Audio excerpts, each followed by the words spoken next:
The first thing I would talk about is where you're talking about defund the police, is that so far I don't think we've come up with a collective, a shared or agreed upon understanding of what does that language mean. And it has different meanings for different people, and we have not really dug deep into what that understanding is. So when we're giving these opinions, they're often our own personal perspective on what that means, and not necessarily one that is collective or reflective of our agencies or the communities that we serve. So I like to reframe it so that we don't get caught in the actual definitions as much as I think about what does that mean to individuals? What is the message? What are they trying to get across as the action items that they would like to see? And I often use not defund, but I use words like decouple, separate, redistribute responsibilities so that they're adequately placed in the wheelhouse for those experts who are able to address those issues. So I use, instead of defund, how do we refund, R-E-F-U-N-D, refund those different entities who may be better suited to address some of our societal ills, where we as a society have been, particularly our legislatures, have been complicit in pulling funding away from social programs that were meant to support communities, and instead we've been extremely expedient and efficient at dropping everything into a single, what I call a 911 bucket, that if you dial 911, that policing entity will be the force, literally and figuratively, that addresses whatever those societal ills are. So I think in Charlottesville, particularly, and in the region of Albemarle, UVA, and collectively some of those other ones, we might need to have a conversation with the community as to what that means to them, and then how do we move forward with getting us to that space, whether it's how we are in schools, how we engage in the mental health system, how we engaged in those individuals who are unsheltered or homeless, what happens in low wealth communities, and what happens in minority communities as we introduce policing into those communities. So I think there's really a much needed conversation about identifying a definition, and then how do we build on what does that expectation of management look like, and are there processes that we can put into place to ensure that the need is being met if we're redistributing that responsibility to another bucket system. The system is brutally efficient. It is working exactly the way that it was designed in the 1700s. That's when the first one, and there were two different types of policing systems that were introduced into the United States of America. There was a Southern style of policing, and there was a Northern style of policing, and both of them were built on systems of economies, whether we want to acknowledge that or not. So it is extremely effective, and it is extremely efficient in the way that it was built. So in the 1700s, the first slave patrols started in South Carolina. People believed that they were only put out there, that these slave patrols were only put out to stop slaves from escaping. And that's not true. It was to enforce the norms, the mores, and the values of the slaveholders so that there wouldn't be insurrections, that there wouldn't be uprisings, and that there would not be resistance to the current system that had been put into place. So this was built on a system of terror and punishment and retribution from the very beginning. So that's how modern policing actually got its start in the South. In the North, it was a very different one. It was a social contract that had been created, again, based on economies. The very first one in Boston, then it moved to like Philadelphia, New York, the Chicago, where you see these long-standing police departments. They were also built on economies, right? That there was a gentry or gentrified community, an economic class community who wanted protections really of their properties against those persons who were poor and were immigrants. So how do you create and construct a way in which you can legally enforce the divisions and the economies, both of the South and of the North, that were built on systems, as Don said, not to benefit people of color, not just people of color. It was the poor, it was indigenous, it was the uneducated, the ill-informed. And the easiest way to do that, particularly in the South, was by complexion, skin tone, and your status as a slave. So it is a brutally effective and efficient system designed as operated, and it has never been for the benefit of anyone other than the upper class and those with wealth and those with status and those with power and authority. Under the 14th Amendment, and there's a panel discussion I'm doing, it says, the 14th Amendment says specifically that we should not make or enforce any law which abridges the privileges or the immunities, right, of our citizens. That gave the states for the first time the power that took it away from federal government to do this, right? That's when we get into these state rights, things of that nature. So when we have been enforcing laws that we knew were abridging those privileges, that's where the profession has not held itself accountable to the standards that we should have. And there was a comment about 4 years ago from the IACP president, Terrence Cunningham, that said he apologized for the past wrongs of policing across the nation and how we have not lived up to the fullness of our oath. The only thing is he didn't go far enough. He said it was our past. I pushed back and said, what about the present? It's those present actions that are also continuing that legacy of harm. So we have a lot of work to do in our own profession in order to really understand the full nature of how this institution was built and how complex the institution was built, the complexities that it was built upon, and never really for those persons who we now are demanding, and rightfully so, that the Constitution and the law serve, as Don just rightfully said, about the disproportionate and disparate ways in which we introduce people into the criminal justice system or we move them through it. I think, unfortunately, oftentimes we lionize and romanticize what policing actually looked like when we say there was an officer on the beat back in the day and he knew the community and the community knew him, right? Often we have a very nostalgic and rosy lens by which we look at that. And what I've said to, I think, the communities is what we're really asking for is a relationship with our officers, right? That's the model, or that's the only example that we know, is to say, oh, there was a cop that walked the beat and we knew that cop and that cop knew us. And what I've said is this world the exact same world of when the 1960s and 70s, when you were on the corners and you had neighborhoods that looked very differently than what our neighborhoods look like today, with very transient populations and transient communities. So we don't even have established neighborhoods the way that we used to have them growing up ourselves. So is there even that possibility? What I think we're longing for, and building on what both of the captains said, is a relational policing. I don't use words like community policing. I use, do we have a relational policing model in which that is a process and not necessarily a program in which it's scripted on how you engage in the community? How do you build up relationships more than you do anything else?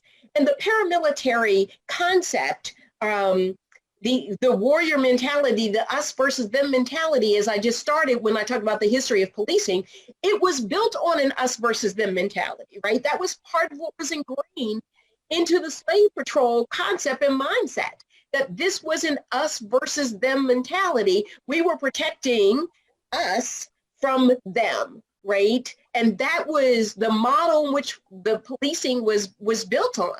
So there's really needing to be a shift in culture, as well as what does it look like to reform. And I know Don talked about reforming police. Sometimes you have to think, is this really a system that needs to be reformed, or is this a system that needs to be completely deconstructed and rebuilt under a different format? Because often I think of reform, I think of just like, you know, you remodel your house, or you might do some renovations at the house. There might be a time when you need to level or raise the house and start building it on a solid foundation of what that really looks like. In terms of the things that we're doing and trying to really be present in the community, my mandate for the last 2 years has been that we will not engage in one-offs. One-offs do nothing to build relationships. They do not build trust, legitimacy, and transparency. The things that we need to do are those things that are long-term, sustainable, that, one, hold us to a standard of accountability to the community, and that comes through a variety of models, including transparency. Everyone knows or does know about Seville Night Out. Everyone knows about Cops and Kids, these very big programs, Ice Cream with the Cop and things of that nature. But I asked our officers, are we getting really the penetration into the communities that we would desire? Or are these just flyer moments or photo op moments that we really are not, making entree into the community? So just before COVID hit, we talked about community conversations, where literally I would be in different parts of the community, advertise where we're going to be, and we can, in small groups, right, hear about what's going on in the community and how we can make an impact into the community. These can't be screaming sessions, they can't be venting sessions, although you have to allow people the opportunity to vent. But if all they become is, as Dawn says, these targeted attacks versus really just, getting ourselves to coalesce around an idea of what it is to be in a healthy relationship with our police department, that's one of the things. We've identified liaisons for almost every community group that we have that we could come up with. The faith community, our Hispanic, our Latinx community. We have liaisons with our public housing community, our senior communities, our LGBTQ plus communities, which we identify one person within our department that you can have a direct connection with to represent that represents whatever that space that you're operating in. And to include our immigrant community.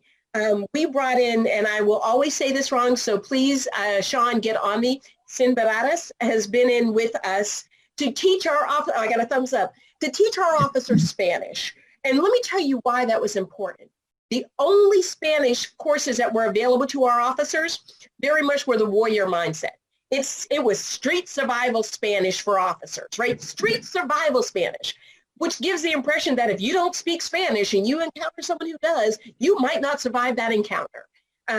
So how do we reframe even the language and the mindset to recreate a culture in which the police are part of the community, right? And policing is a community aspect in which we all are involved in that co-production of public safety. And I can't do that if we're in this paramilitary us versus them mentality.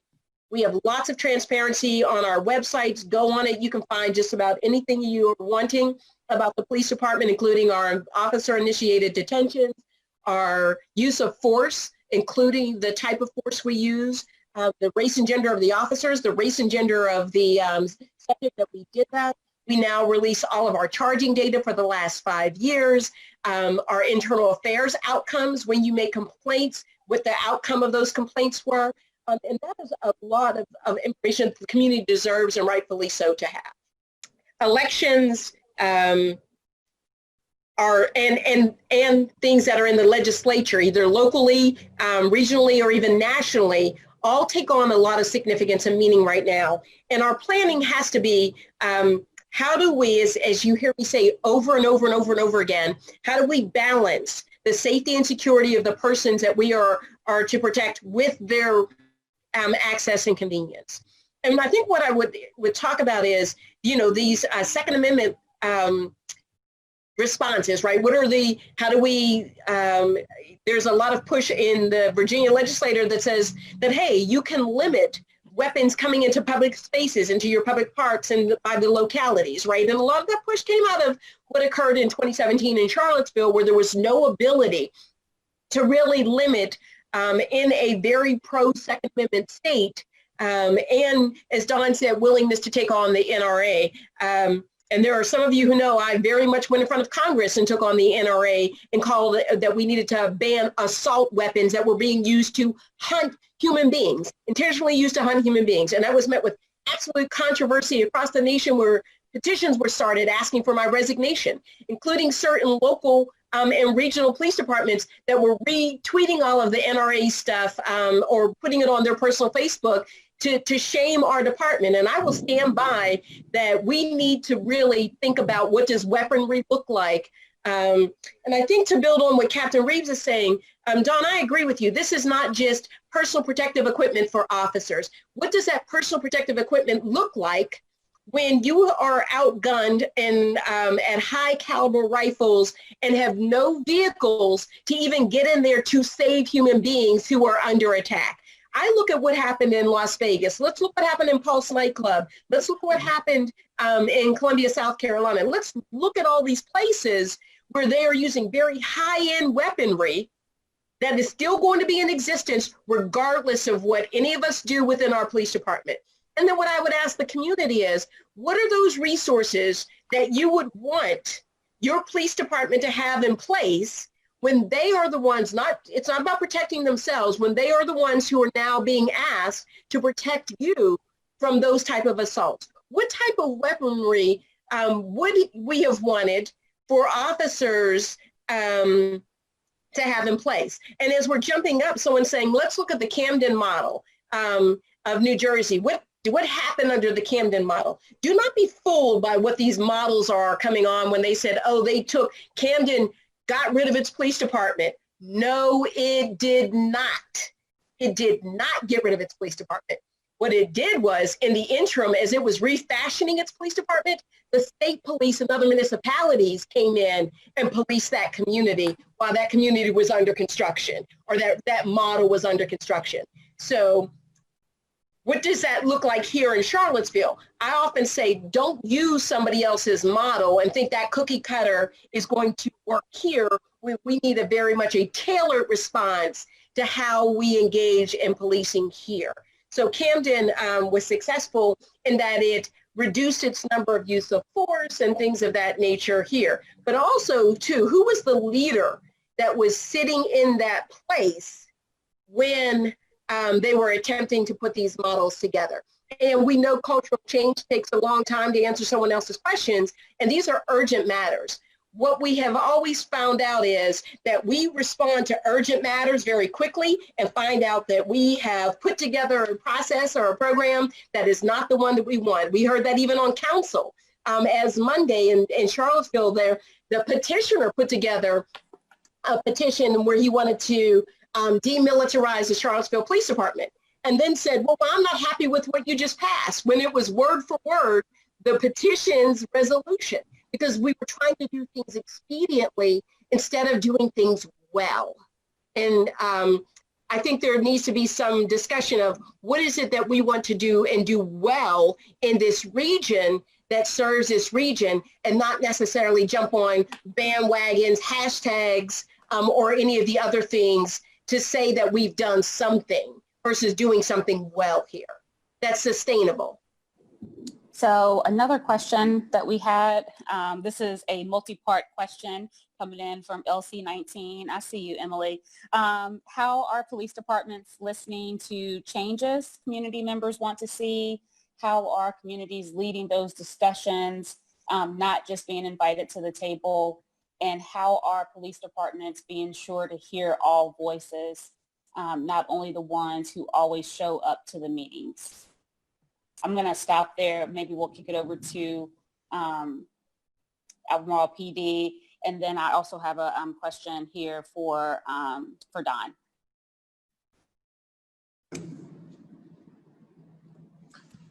Yeah, thanks, Emily, for the question. Yeah.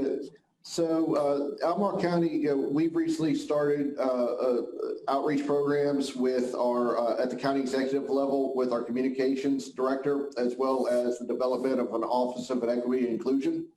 So we do have outreach when it comes to our social media page and listen to people. We do have people actually monitor our social media page and respond to folks on that page. We also have Chiefs Advisory Council, which is a group of citizens, as well as those of you unfamiliar with Albemarle County. Albemarle County is divided into two separate districts. We have the Blue Ridge and Jefferson districts. one of which Captain Byers is commander of, and each commander has a citizens advisory committee team underneath them as well. And through community contacts, going to town halls, participating in events like this, and capitalizing and on our networks when we're invited to programs or doing outreach to folks who might want to hear from the police. It's hard to do right now in this environment, but we are doing it virtually. But we also do it in person, pre-COVID and post-COVID. So our message is getting out there, and we are available, and that includes complaints too. Our complaint process, when a citizen does have a concern, we have an internal affairs, we have anonymous reporting, telephone reporting. We investigate a wide variety of complaints when it comes to that. So access to the police department, can we do better? Sure. And we're open to ideas and suggestions on how we can improve and enhance communications with our public.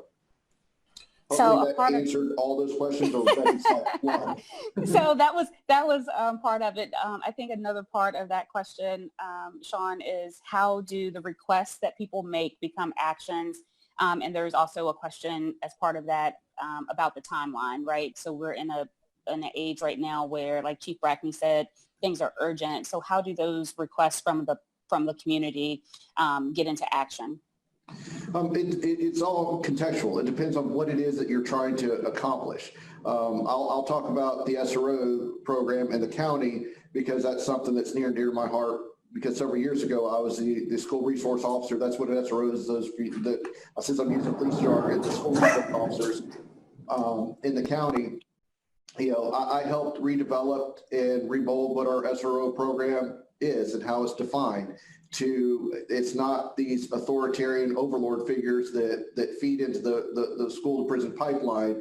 It's to do community outreach. We actually partnered for several years with the Charlottesville school resource officers. Every single year we do outreach in a summer camp where we reach to at-risk youth and identified working with their parents. One of our LC19 parents, alumni, one of her students was a student, and we help build those bridges between rising middle school kids, doing gang prevention, gang awareness, doing security at football games, paying pickup basketball games with students, eating lunch with them, listen to their problems. And what that does is it opened up dialogue between kids and the police, dispelling some of the misconceptions that they might have, because some kids have traumatic experiences with police. They'll tell us that, hey, I don't like the police because the police, took away my mother or father and locked them up, and trying to explain that not all police are like that. And this is what we do, and trying to change that image.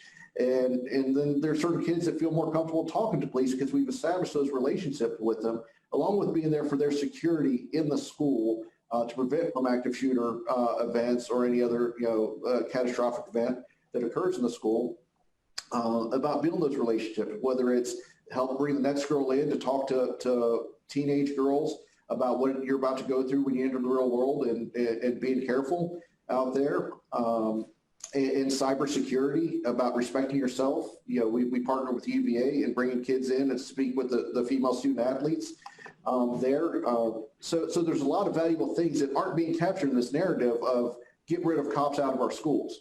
When you say it like that, it gives the image of we're doing something wrong in the schools, But when you take the time and listen and say this is what our schools are doing, or that survey they went out to Albemarle County Public Schools, 84% positive feedback from students, and yet there's still this narrative: get rid of SROs, get rid of the cops out of the school.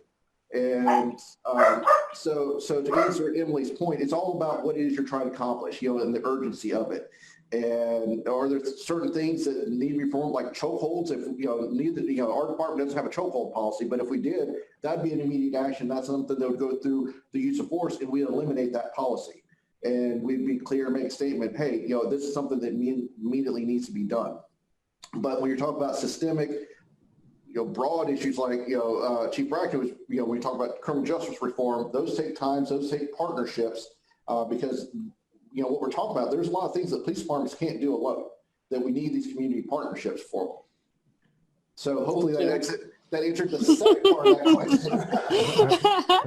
Hey, And guys, we're getting a lot of questions in. I want to be respectful for everyone's time. And for all these issues, we can go on for a long time about them. But I just want to pose a question, because when we talk about these things that are happening nationwide, right, we're all seeing it, we're all feeling it. But when we're talking about our area, I know you can't speak to what's happening in every precinct in the country, but when it comes to Charlottesville and Albemarle County, like, what if you get a report, if a citizen gives a report that something happened, officer involved, a complaint, what does that process look like here?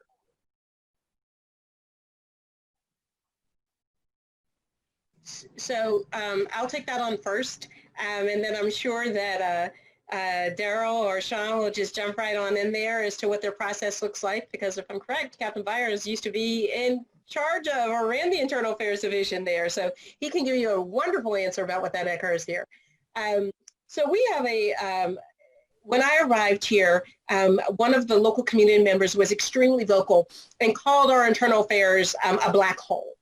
I had arrived here in June of 2018, and they were indicating that since 2016, questions had not been answered or cases had not been resolved about the intake or the giving of complaints to the Charlottesville Police Department. And they were right. I had to come out and publicly admit that the community person was correct. When there were cases going to internal affairs, I had an audit done of our system and found out in 2018, since 2016, if a case went directly to internal affairs and not being redistributed out into the captain's levels to investigate because they were different type of complaints, service type of complaints, not one case had been closed in 2 years out of our internal affairs office. Can you imagine the distrust the community says, we brought an issue before you and it was nothing? So now literally, our policies are on our website about the internal affairs process that says how a process or a complaint now comes into the system, that you immediately get a response letter says that we acknowledge your complaint, and that that you will hear from someone. The officers have 45 days, the internal affairs, to resolve that first complaint or do an investigation. If it is not resolved in 45 days, they must directly ask me for permission for a 30-day extension. And included in that request has to be why they need that extension, what they hope to accomplish within that 30 days, and then the actual time when they say that they will be done with that. So I need within 30 days, this is my deadlines and this is my deadlines. The complainant will then get a letter back saying what the actual outcome was of that and an opportunity to discuss that complaint with the investigator. We now post those on our website that says on this date the complaint came in, this date we resolved it, this is the nature of the complaint. Someone said we were rude or discourteous or there was racial profiling, and also the outcome of those complaints, whether it was sustained, etc., including the definition. We are now including on those complaints if we found additional collateral violations of our policy. So there may have been a complaint about discourtesy, but then we found that the officer, when we looked at it, had not activated their body-worn cameras or had not activated their mobile video recording devices. And then we automatically sustain that complaint portion of it. So we may found that the officer, we can't resolve their discourtesy because the officer did not put on their body-worn camera. So we then sustained that they did not do that. And then there's the different avenues that we can do through either counseling, training, written reprimands, oral reprimands, suspensions, terminations. There's a variety of those. Unfortunately, community will often say to me, I want the results of that, right? What did you do to that officer? Nothing was done. I can't release personnel records. The city has a policy where it does not release personnel records. This isn't the Chief Brackney rule. This is the City of Charlottesville HR rule. So we often sometimes think that it only stays in my space and I'm making the sole arbiter of those things. So our policies are on our website as well, and I'm sure ACPD has a very similar policy. So when we talk about, when we talk about any model, I always start with what is the problem we're attempting to solve? And are we using the right approach, tools, perspective to get us there. So Camden was looking at an attempt to reduce crime. And that's the model they used. And the approach they used was to reduce crime. It did have the effect of reducing violent crime in the community. So that's why I'm saying we want to be careful about what those models are. If that is the model we want to use to reduce violent crime in Charlottesville, you have to look at the back end of what they found out about the model. Yes, crime was reduced, but what they found out, and again, this is all really new with not a lot of research to it as well, but the research that is coming out of it said that the groups that they thought that were going to be disproportionately impacted exactly were. That minorities were, because they were doing summons, zero tolerance for any type of crimes, and that, again, there are these disproportionalities in systems. What I would ask is, in Charlottesville, what is the problem that we specifically want to solve around police interactions, right? We've had these studies that came out about the disproportionate minority contact study, the DMC study in the region, in both which Charlottesville and Albemarle both participated, in which we were given some insight into some of the areas in the criminal justice system. I think for Charlottesville, particularly, what I would be interested in is thinking about building on models that have a co-production of public safety, in which we infuse some of the 21st century policing concepts into that. And how might that occur here is exactly one of the questions said is, how are the listening sessions going? Who's invited into the conversation? Is it the exact same people who are the loudest voices in the room? Or is there a way to get that out? And for me, it seems like the best approach would be twofold. August 4th, there is a community listening session. It is a 3-hour listening session that I am participating in with Mayor Walker, Manager Richardson, and I'm not sure who else may be part of that. Then Mayor Walker and I are both having this kind of one-on-one conversation August 11th to say, what does it look like to have a different type of policing in the community that meets the needs of Charlottesville? And that's important conversations. I also suggested that they have a council on the go. You know, we often have these council meetings in which everything occurs down in the city council chambers. What does that look like to go take council into the community, so that the second meeting of the month is held in a very different community, so that you have the opportunity to elevate different voices and different perspectives, so that people who've been or feel like they've been shut out of the process has that ability. And that would also include our police department getting out, as I said, having these community conversations just before COVID hit in each of the different communities, so voices can be elevated and not become this cancel culture when people don't agree with the perspectives or the voices that are now being part of the conversation. So from what the Camden model I would take from it is the opportunity to think about being courageous to how do we envision or reimagine policing in the region.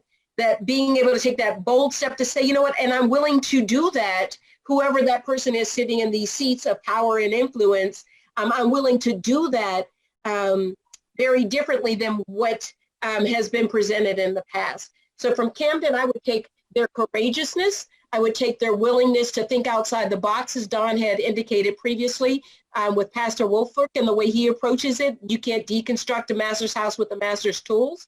The way you deconstruct that is with the community's tools. What are those tools we are all going to be willing to bring to bear and take responsibility and ownership for when we all come to the table, and then hold us all accountable so that we're all well-informed, well-trained, that we bring a lens with us that doesn't necessarily bring one of defense or posture, but a willingness to come through this with a lens of openness and acceptance and willing to hear and be heard. How do we, this is what we put together as Leadership Charlottesville, but how do we bring this out to the community entirely? How do regular citizens hear these types of conversations or get involved? What are some action items that we can take as citizens to do, and what can the law enforcement in the area do more of to connect with the community? One bold step would, instead of us taking those small steps, we need to take that giant leap for mankind. One thing would be if the law enforcement lobbyists at the state level would push for legislation that would make it easier to decertify those officers that are problematic. If they would get, if those lobbyists would get behind that, because in the most recent 7 years reported, there've only been some less than 35 officers that have been decertified in the state. And the problem is that they can leave one agency and go get hired at another one. So if we can enact that type of legislation, it would be huge.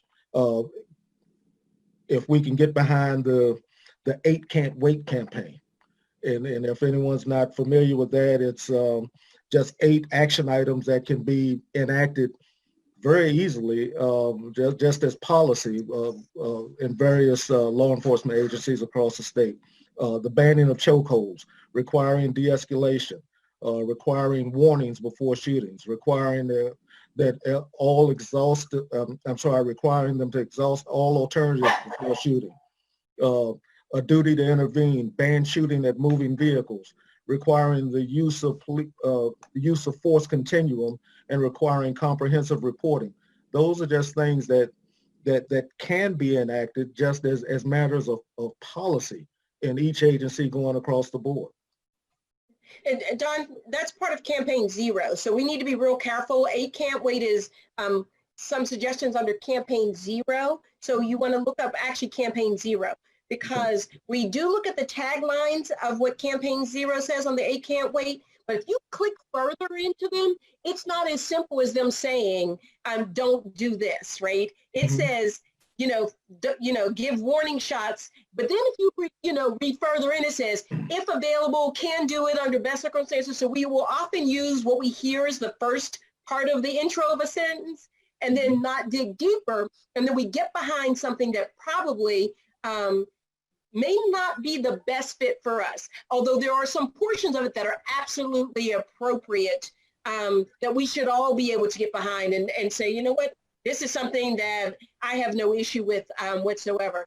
There's also some additional things that I think we absolutely can do.